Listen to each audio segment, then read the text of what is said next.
Welcome to the Mission First People Always podcast. We're glad you're here. And now our host, Dr. Mike Patterson. It's Dr. Mike Patterson, your host of the Mission First People Always podcast, where we talk about what it takes to be a great leader and how to build a great team. My goal is always to bring you cutting-edge ideas and resources that you can begin using right away in your leadership practice. And so you don't miss any of these valuable episodes, please subscribe or follow Mission First People Always with your favorite podcast provider. I would also ask that if you like what you hear today or on any of the past episodes of the Mission First People Always podcast, that you take a moment to leave a review. If this content has been helpful to you, it's likely that it will be helpful to others. So help people find it by leaving a review. All right, on this episode, I'm excited to talk about something I think the business world and the world in general needs a lot more of, and that's kindness. I'm going to have a conversation today with an attorney. Now, if you think kindness and attorney are two words that don't really go together, then you need to stay tuned. The world champion Los Angeles Rams have their Odell. OBJ to be precise.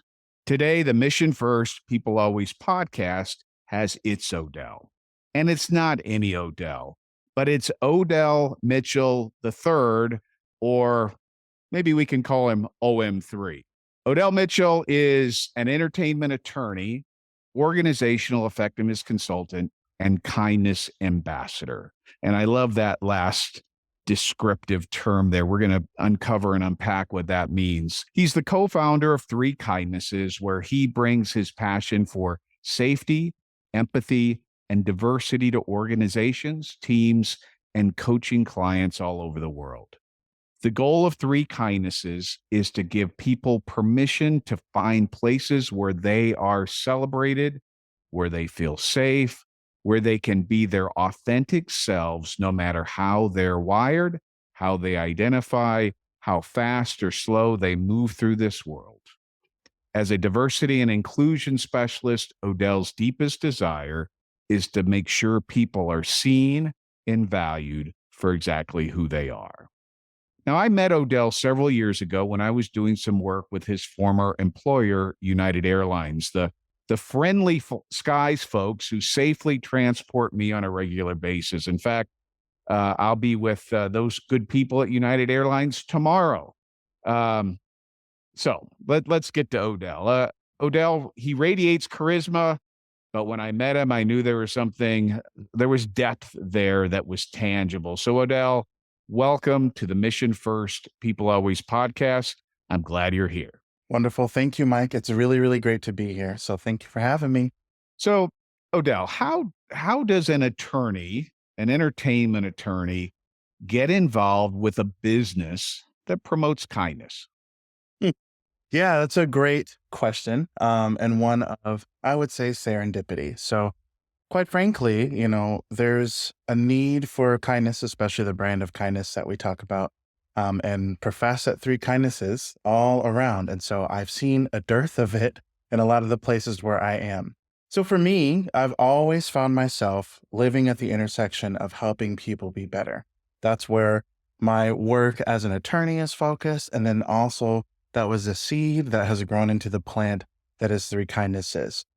Being in a space where I see the need for people to interact in a way that's going to be productive, but also not just productive for results, but also productive for the relationships. I see that a lot as an attorney. I see and experience that a lot, like a lot of people on the other side of the table, as we would often call it. And I have found that the age-old adage of you catch more flies with honey has worked a lot. So to be able to be firm and clear and things of the sort, but also to be able to bring about positive experiences is maybe one of the first places where I started to see that. And then I had these parallel places where I was moving. I was also moving along in my career where I had this space where I was moving in the HR space and a corporate space. And then that is one of the things that really exposed me to leadership and executive training. And in that space, that's also where I saw a lot of an absence of a focus on kindness. And so myself and my business partner, We said, rather than looking at this and seeing, oh man, this is really needed, I wish someone would do something about it, we did. So that's where we find ourselves kind of moving along in that space.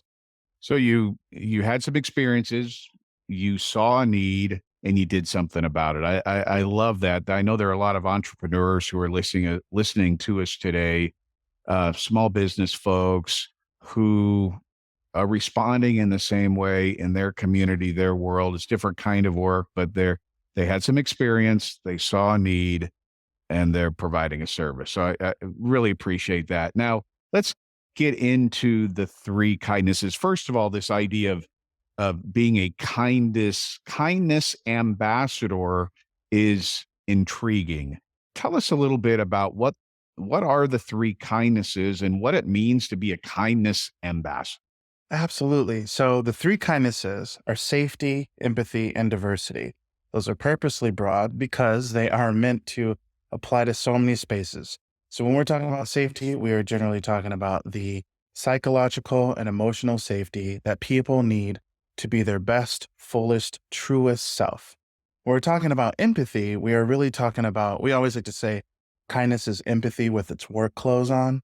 And in that regard, we mean we're talking about empathy, like the deliberate focus on what people need, treating people as they want to be treated, as they need to be treated to, again, be their safest, truest, realest self. And then when we're talking about diversity, we're talking about the notion of understanding all the different places that people come from and where they are going. So, of course, all of our big places, the kind of big ones that people often think about, racial diversity, gender diversity, age, etc. But even further than that, we're looking at the aspect of intersectionality, especially when it comes to aspects of neurodiversity and the different ways that people show up in the workplace, in their homes, in their lives. And what do they do to bring all of those wonderful, unique pieces of themselves to the space of humanity in order to move things forward? So that's what we mean when we're talking about three kindnesses, and they apply in multiple ways. Now, when it comes to being a kindness ambassador, it's a very deliberate choice. We don't mean kindness masters. I am learning and building and growing just like anyone else, because you never just like figure out this humanity stuff, right? Like there's just always a way to grow, always a way to move forward, and we only do it together. And so in that sense, we are basically, my business partner and I, we consider ourselves the kindness ambassadors, and we're basically saying, look at me. I'm trying to do this and I'm trying to do this well. Also, look at me. There are times when I fail at this. And that's one of the ways that we fail forward as well, because it's a place where we're able to meet each other's humanity and really bring our best selves to the workplace, to our homes, our lives, etc., so that we can make the world spin just a little bit better, a little at a time. Now, the second and third term you defined that I heard, but you mentioned psychological safety, and I hear that often in workplaces, and I see it in the literature. I see it on social media. What exactly do you mean by this term psychological safety? Would you define that for us? Sure. So when we're talking about psychological safety, we mean that people as a whole, especially if you're thinking about the workplace, people who are leaders, people who are part of a team, people who are part of an organization, a mission, a goal, when they look around, do they look around and say, you know what? I'm just trying to keep my head down. I'm just trying to do the job. I'm just trying not to stick out in any way, because the only result of doing so is a negative one. If I stick out in any way, if I raise an issue, if I bring up an idea, if I raise some sort of criticism, if I try to improve things, will that be met with welcome, or will it be met punitively one way or another, whether socially, performance, anything of the sort? And so whenever we're talking about psychological safety, it's that there's an environment created where people say, actually, if I do those things, then it will only make things better. It might mean tough conversations. It might mean that things might be uncomfortable in some way. Those things are certainly possible. However, people don't automatically say, you know what, I'd rather retreat rather than move forward, because I do have something to offer here. And even if that thing that I'm offering might challenge the status quo, might be different than what other people are expecting, might be moving things in a different direction, it's not going to be something that brings about this wave of negativity, but rather it will be something that is welcomed. And that kind of environment is something that has to be planted, watered, nurtured, and so forth. And when people are in that, they thrive as the plants and the flowers that they want to be. So it's okay, make it okay to rock the boat once in a while. Mm-hmm. Mm-hmm. Very And much so. and how do you've used this metaphor of planting and watering a couple of times. How do you do that to create a more psychologically safe environment in the workplace? I think what you described, people want, but maybe we don't know how to do it. How exactly do you do that in an organization? Let's say you're a frontline leader, a supervisor, a manager, a small business person. How do you make it okay for people to rock the boat a little bit? Yeah. So, first, what you have to do is you have to slow down to some degree and pay attention. The world comes at us fast, and its speed limit, it has no governor. So, you have to pay attention to the folks around you in a way that it may not always be natural. And sometimes it's tiring, but it really is rewarding. So, first, you have to pay attention to people and what they are bringing, like their natural sense of worth, what they're bringing as far as their skills, their talents, etc. So, what is that humanity that people are bringing? Have to be aware of that. And then I also have to be listening. And in order to listen, I have to ask. So rather than assuming what people need, assuming what people want, and then just doing that, I really ask for that feedback, ask for that input from other people.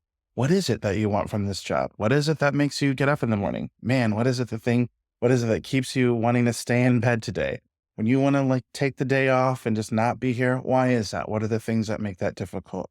So being able to ask for that stuff openly is just kind of even an organic piece, but really that posture of openness is a really, really big part of it. And being able to show that and continuously show that that is there. So you can't say, hey, I've got an open door policy, and then just wait for people to come to you. You have to show that that is the case. It's not just that the door is open, but that also you are out there looking for and inviting those pieces. So first, you got to listen to people. You got to pay attention to them. You got to actually ask them what they're looking for. And you also have to be able to acknowledge those differences. So even if you go, whatever you need, the things that you need are different than me. Interesting. It doesn't make it invalid. It just makes it different. And a lot of times we're trying to go, well, I don't get that. And so that must not be how it is. Do this instead. But really being able to connect to those things, even when they're different, celebrate those differences is one of the things that can really make a world of difference in that regard. Now, I know this one didn't make your top three list, but it would seem to be a means to being kind by your three standards there, and it's curiosity. Mhm. As you were describing what it means to engage with people in this safe way, you got to open your ears, open your mind, and be curious about what people are after. Would you agree with that? Very much so. Yeah. And in fact, it's very astute because I would expand it a bit to say that you need to bring more of a posture of curiosity rather than a posture of conclusion. You can have plenty of conclusions and plenty of strong perspectives. I mean, that's one of the things that makes us who we are. But oftentimes, when I'm talking to people about how they have high stakes conversations, how they deal with conflict, how they deal with growth, is if you bring a posture of curiosity. So, not just language of curiosity and asking, but also a posture of openness, wanting to learn, wanting to understand more than you just want to come to conclusions. Boy, oh boy, will that go really far. So, you're absolutely right. Like, you have to be curious and stay curious and remain curious, and really maintain that curiosity in order to move forward. And that need to stay curious takes time. And as you pointed out earlier, we're going 1,000 miles an hour every minute of the day, it feels like, but yet we know we need to slow down in order to connect with people, be curious, hear what they have to say in order to impact our progress and our ability to move forward quickly in the future.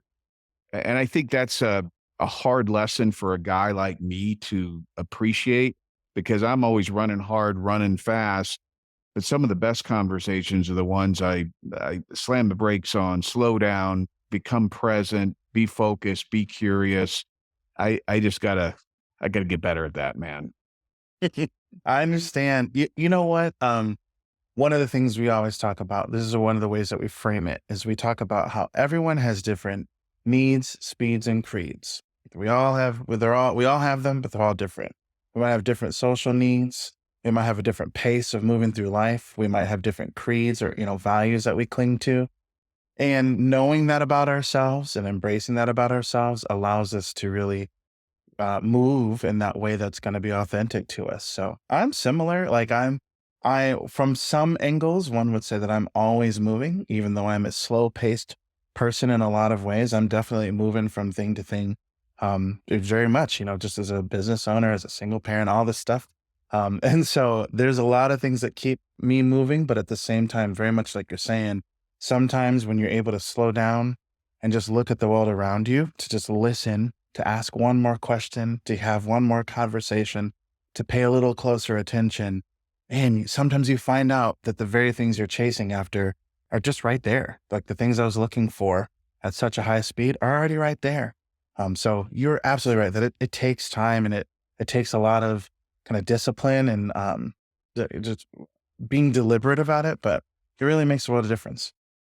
Yeah, I love that statement. Everybody has different needs, speeds, and creeds. That might make one of the pull quotes for social media this week. I got to tell you that. Great, great. That was good. All right, so we spent some time talking about safety. I don't want to forget the other two on your three kindnesses list: empathy and diversity. Why are these three most important, or particularly important? I mean, kindness, and in my mind, is a pretty broad category. You've narrowed it down to these three that are particularly important to you. Why these three? Yeah. So you can't, they're all so interconnected. If we're talking about how to create psychological and emotional safety, then I have to have empathy. And when we say empathy, when we say kindness, we're not talking about just being nice. We're actually talking about, kindness that moves the needle. So sometimes that is justice. Sometimes that is, stepping in where things are needed. It's not just about being nice. It really is about being able to do the things that are needed for people. And in order to understand that, you have to be able to empathize, even if the experience that someone is having is not one that I have had or one that I can get inside of. I have to be able to see it as valid for their experience and where they're coming from. So really to be able to get inside of that. Thus, then I'm able to create an actual safe space that works for them. And that brings out their potential. And then also, there are so many different people from different places in the world and different walks of life, just so much beautiful difference in this world. And that's what we mean when we say, well, if you're going to do that, you have to understand and acknowledge and be able to connect with all of that difference, all that diversity, in order to be able to truly empathize. And then in order to be able to truly create that safety. So they are very connected in that regard. And that's why I say it's also a continuous path of growth, because there's just so many ever-changing ways in which those needs are presented to us. But when those three things are hit, we see that teams grow, they expand both in what they're doing and what they're trying to achieve. They really hit markers in a lot of ways that they, can't do when people are lacking any of those pieces. We see that homes and high performing people, really the way that that environment is shifted. We see that leaders find that they move to an exponential place when they're connected to these pieces. And so it really is about hitting people in their humanity, where it is always growing, changing, pulsing in those three places. Odell, how have you seen kindness that moves the needle play out in a business context? Again, the listeners of this show are business people for the most part. They've got a mission to accomplish. They've got a group of people that they need to align around this mission. How can practicing the three kindnesses move the needle for business people? Yeah, absolutely. So one example I'll give you is from is a crossover actually from my legal space. So it's working on this agreement, and I do entertainment law, and that's where my practice is found. And so quite often I'm working with artists, actors, entertainment entities, so to speak, and we are trying to work out the relationship to the creativity, which is a great way of saying like we're trying to work on deals, we're trying to negotiate stuff. And I saw, like, I was watching what I would consider someone else, who was working on this different agreement. The two of us were on opposite sides. And immediately from the get go, you saw kind of the standard stuff that we often see on television, where attorneys approaching this situation, and it was immediately combative, kind of immediately had that posture of, we're here to win. We're here to make all of these things happen. I'm like, that's great. I'm so glad that you are vigorously wanting to defend your client. But I remember immediately saying, you know what I really want? I really want us all to be able to get what we want out of this. And that's what I'm focused on. I'm here for us, here for my client, but I'm here for us. And it immediately took all of that, like just the kind of, well, frankly, kind of toxic air, pulled it out. And I could just see their shoulders relax and this person go, oh, okay. All right. And so we still had, tough negotiations to come through, but still the level of the conversation was much more productive, and the monetary outcome was significantly better. The things that my client was looking for were even better. And then also the talent that we were trying to secure, their compensation was like thousands higher than it would have been had we been fighting against each other. And so just even that one-to-one experience where we were trying to work this out, it was a lot shorter than it needed to be. Rather than being months of negotiations, it was weeks of negotiation. Rather than feeling all of this tension in the interaction, it was something that was pretty smooth. And then also everyone walked away fuller, better, etc. And I remember the thing that was most meaningful to me was after all was said and done, I talked to the other attorney, and at the end of it, we hadn't worked together before. And then I said, I just really appreciate the way that we did these things. I mean, you were a really tough negotiator, really great, but it was really enjoyable to actually work with you. I'm going to really appreciate how that experience was. And now, years later, we find ourselves whenever we're, on other sides of something, we kind of look forward to it because it's still going to be tough, but it's something where we bring out the best in each other rather than bringing out each other's worst nature. So even that is just kind of pulled like as one thing from my experience. And each time that has happened, I've gotten better things for the client. That person has found better things for their client, all by both of us being kind, even if we're firm in what we're doing. Yeah, that's excellent, Odell. And I think you just hit on another quotable line there. When you're working with clients, the creative folks, you're trying to discover their relationship to the creativity, also known as doing deals. I love that. Um, I've never heard it said like that.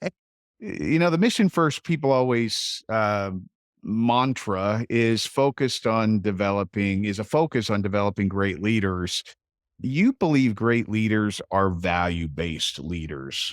What does it mean to be a value-based leader? And how does the practice of three kindnesses help us get there? Sure. So you hear a lot about, values these days, which I think is great. When we're talking about values, what we're really talking about is, those non-negotiables, those things as a person that I absolutely need in my world, whether it's my work environment, my home environment, my relationships, whatever those places are, that without these things, I cannot move forward. Or if I do move forward, it's only going to be in a destructive way. And so we all have these non-negotiables, these values that really move things forward.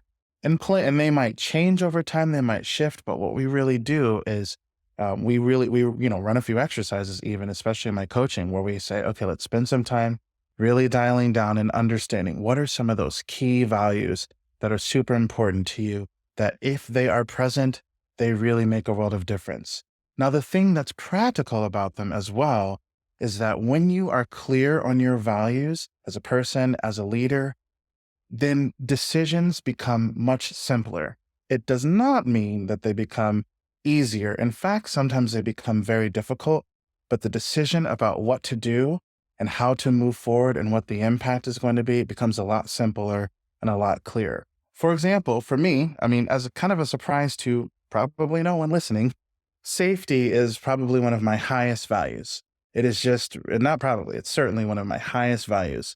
It's very difficult for me to do anything productive if I find that people or the situation are at risk. If there's going to be a lot of human cost to anything moving forward, it's going to be very hard for me to move forward, and ignore that. And I will always intervene in a way where that's going to be something that I am invested in.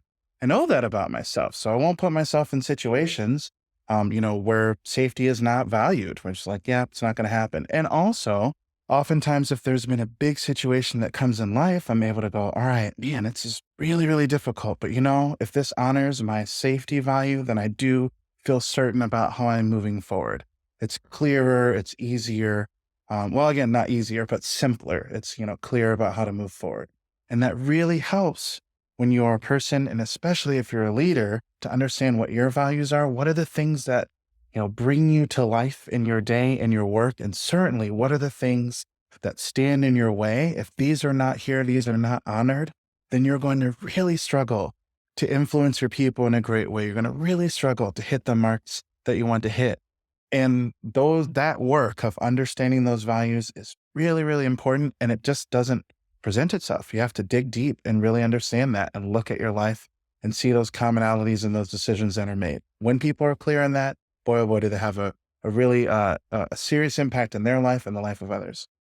How important is it for leaders to share transparently and articulate their values to the folks on their team? It seems to me that if these are my, guideposts, I'm not gonna deviate from these guardrails, so to speak. If I don't have these, I'm not engaging.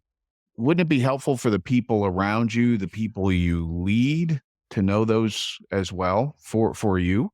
Yeah, absolutely. It really does help because, like you said, I love the word that you use, that they become these guideposts, these signs to let people know where the directions of moving in a positive way are. So it is very important to articulate them. First, you need to be able to articulate them to yourself. Then, doing so transparently, openly, surprise, surprise, helps create a safe environment. So that brings it back to creating that safety, because then people know how best to engage. They know where the acceleration is going to be. This is going to work really well because we can connect on this piece. They know where there's going to need to be extra work. If we need to, for me, for example, I'm a slower paced person who wants to make sure things are right so that people aren't left behind, which connects to my safety value. But if we got to move fast, I will. But it's harder for me to do. So you might see, okay, here's where those places of tension might be, or where I'm going to have to work harder to stay connected in that regard. And then also, it's important to articulate them because we all see things differently. Like, we bring ourselves to it. So while I say, like, safety is super important to me, another person might say, oh my goodness, it's super important to me as well. And here's how I see it. Here's why. And that context, another life rule, as we say, context is everything. And so the more context you can have, the more those values come to life, and they become something we can all really start to rally around, and be able to connect in both the similarities and those differences. But you're absolutely right. But first, you got to know them for yourself. And then, absolutely, you want to be able to articulate that to the people around you who are going to be most affected by them. Odell, I recently had another guest, Dr. Steve Swavely, who was an expert in the field of neurodiversity. How does neurodiversity relate to these ideas we're talking about today, the three kindnesses? Yeah, this is great.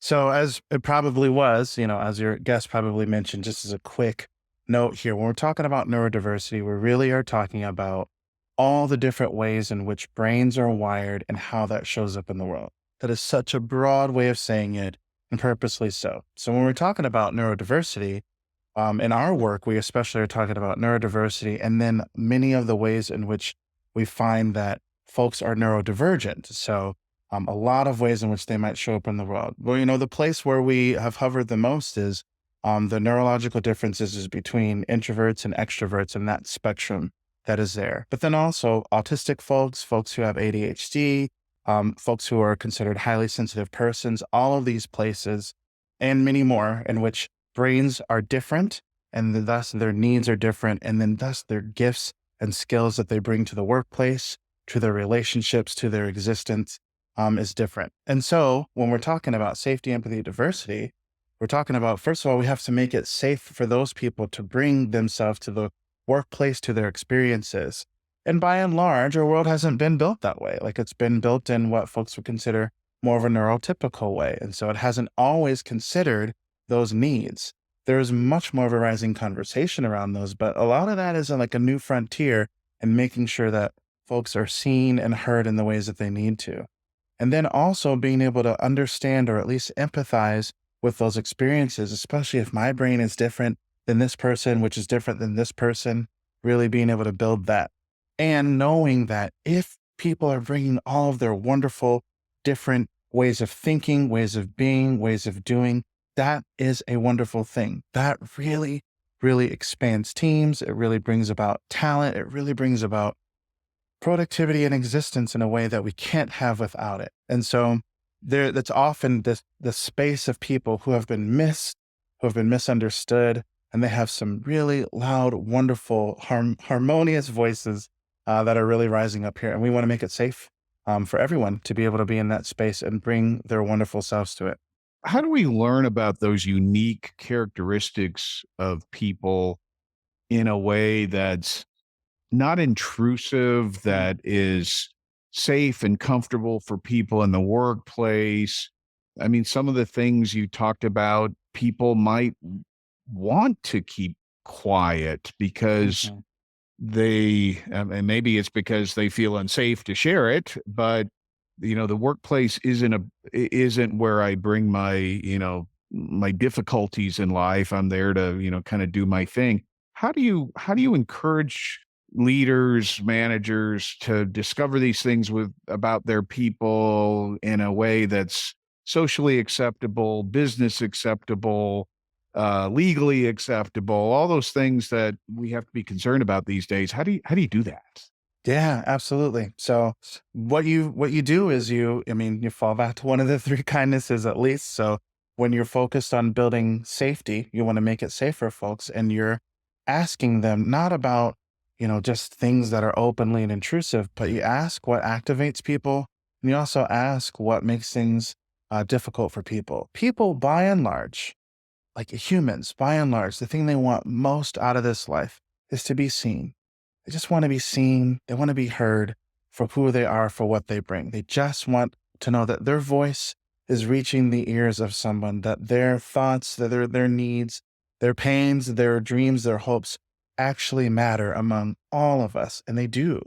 And so I don't necessarily have to ask something like straight up and intrusive and direct. I can ask people things like, yeah, what is it that moves you? Whenever you are having your best day, why is it that you're having your best day? And then I listen to hear what people are saying, because they will always give context clues about their needs and their speeds and their creeds. When I say, when you're having a really rough day, what is it that makes your day so difficult?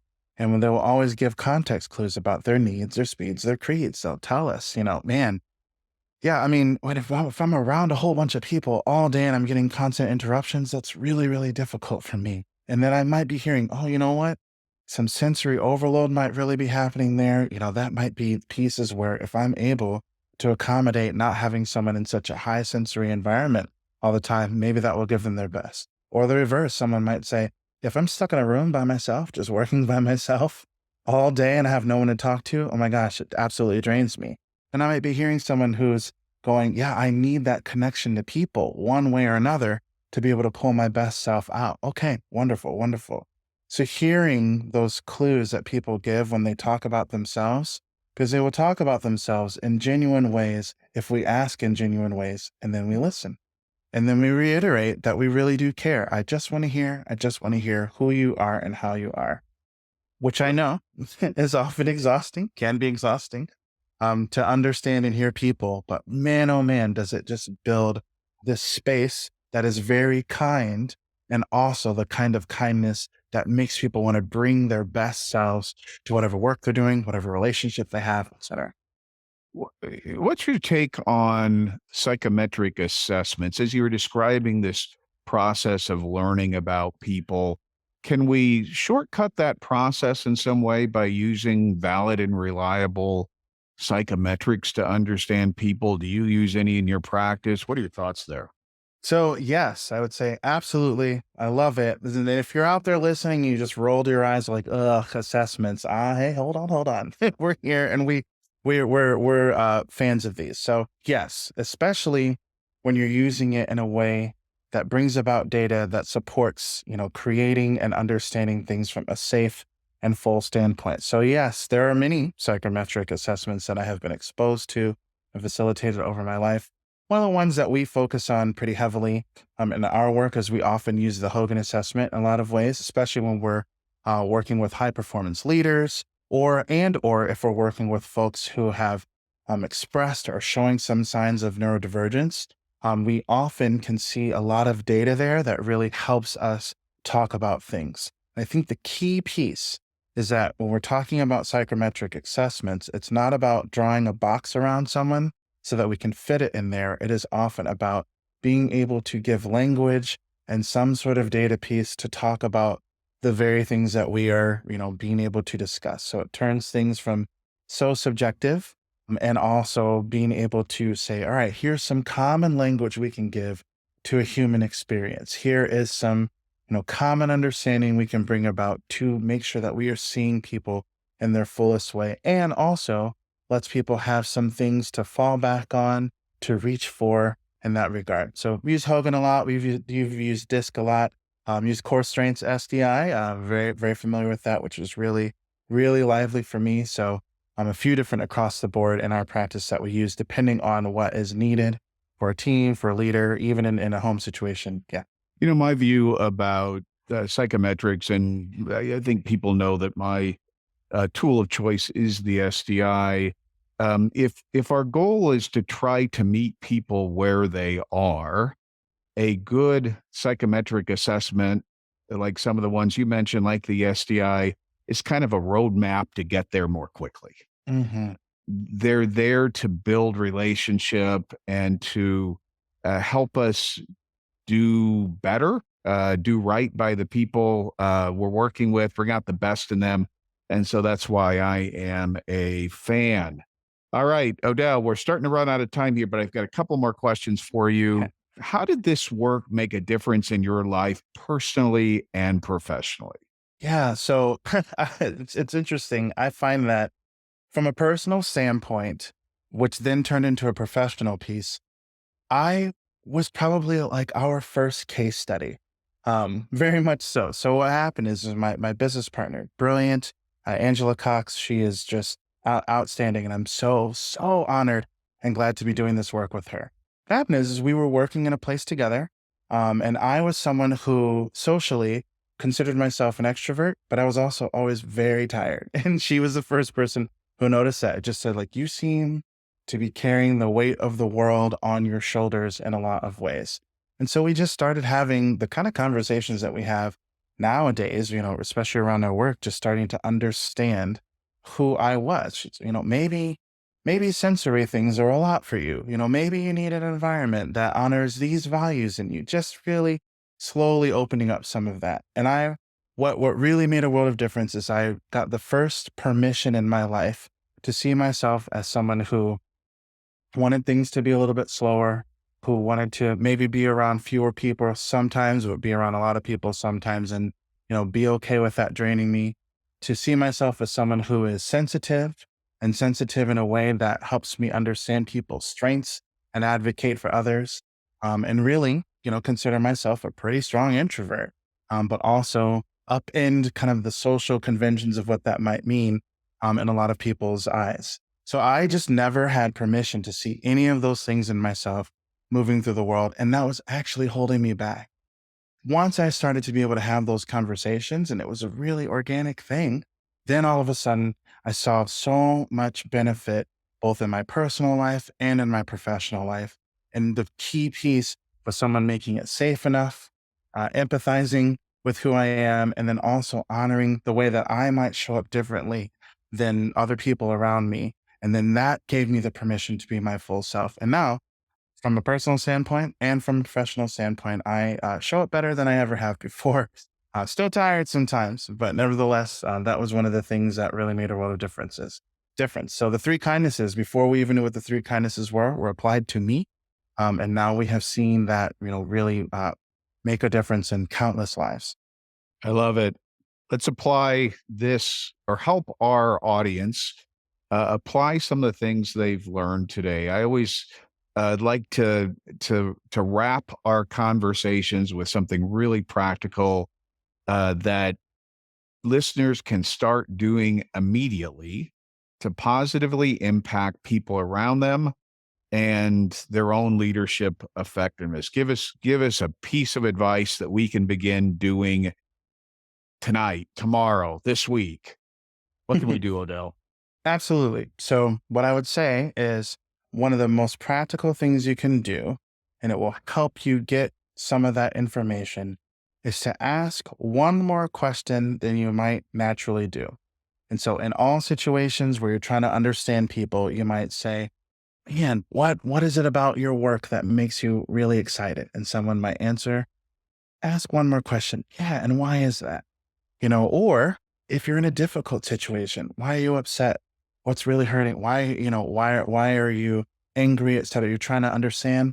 Someone answers, yeah, and what is it about that made you feel this way? So ask one more question, one more genuine question than you might do so, because that is a kind thing that you can do to show that you are listening to someone, that you are seeing someone.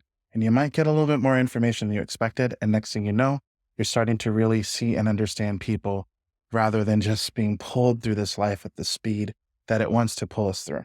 Great advice. Now, we're going to have all your links in the show notes, but what's the best way for people to get in touch with you if they want to engage you as a coach or for some sort of training or consulting services?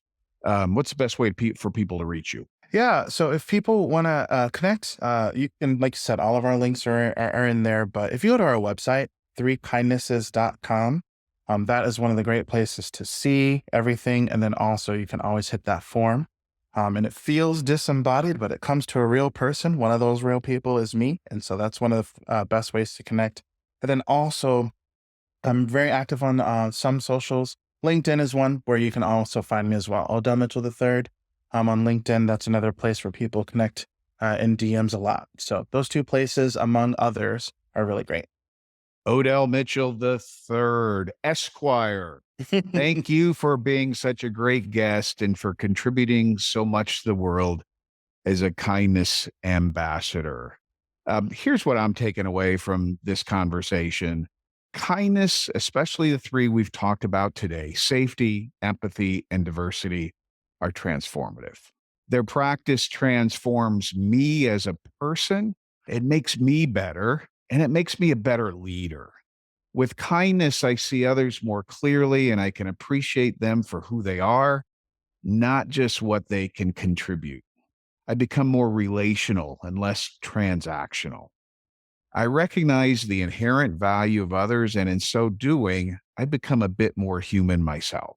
I become more human, more vulnerable, more curious, and more willing to listen to the ideas of others and less of that guy with all the answers who knows it all and is easily annoyed because other people are just slowing me down.